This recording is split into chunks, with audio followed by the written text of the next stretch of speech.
Hello mga bossing, sa mga naghahanap dyan ng Toyota Innova, sa mga naghahanap dyan ng karamihan ng Innova. Alam kong marami naghahanap dyan sa inyo ng Innova.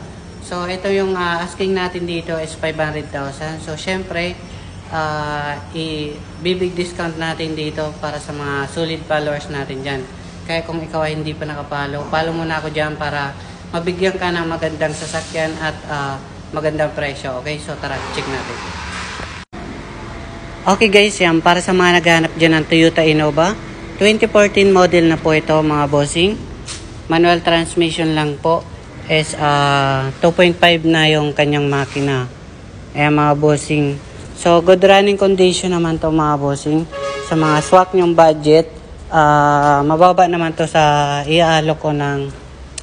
Ayan, so panoorin nyo tong buong video para malaman nyo yung buong details na ito mga bossing. Okay, so 2.5 liter na siya. NG bar yan. Pagdating dito sa loob mga bossing, ayan, okay naman siya. Medyo ano lang siyang tingnan, pero okay naman siya, hindi naman siya totally dumi. Parang maano lang talaga yung mga upuan niya. So lagyan nyo na lang siya ng balot ng kagaya ng mga seat cover, okay? Tingnan naman natin yung mga interior mga boss. Naka power window na siya. Ayan, so may ano rin siya dito, side mirror, and wala po naman siyang masyadong gurgas-gas dito sa manibela. Okay naman siya mga boss.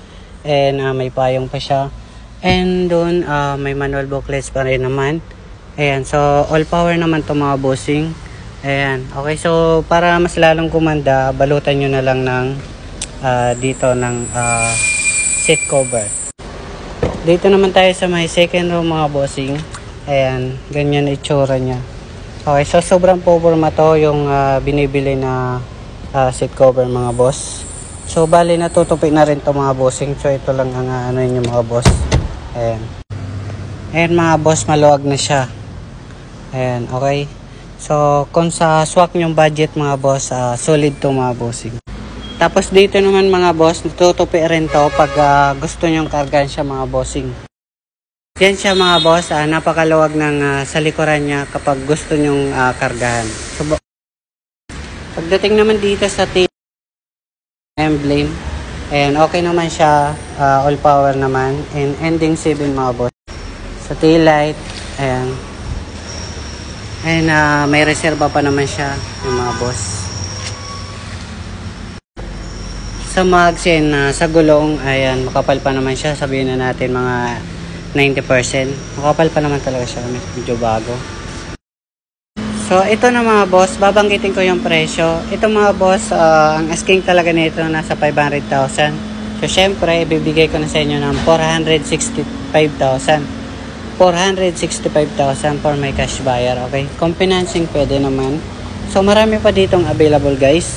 Mga SUV, van, sedan, at marami pang iba. So comment na lang kayo sa baba para mabigyan kayo ng details ng mga sasakyan dito. Okay, so salamat po.